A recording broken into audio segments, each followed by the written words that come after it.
បើសិនគ្នាថ្ងៃខ្ញុំធ្វើការតេស្តជាមួយ Beta IPv Google បាទប្រភេទ V04 នេះបាទ VR04 នេះចាំមើលថា signal វាល្អណាស់អេក្រង់ខ្ញុំឆ្លាញ់រឿងការ design របស់វាមួយនិងអេក្រង់របស់វាបាទអេក្រង់របស់វាធំខ្ញុំតិចភ្នែកក្នុងការមើលហើយរឿងវាស្អាតតាក់ទាញហ្មងឃើញហើយដាក់ទិញបណ្ដោយឥឡូវទៅទស្សនាទាំងអស់គ្នា let's go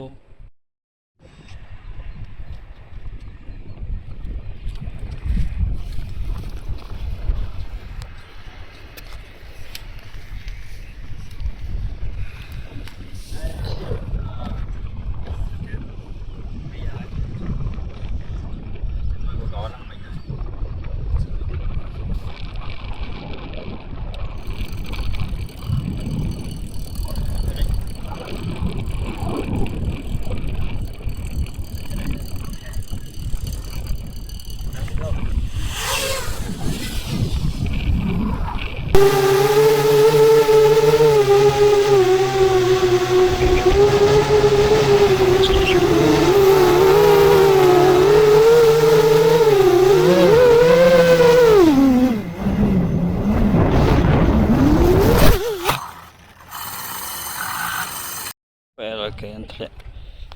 ដាច់ធ្លាក់ចូលទឹកខ្លា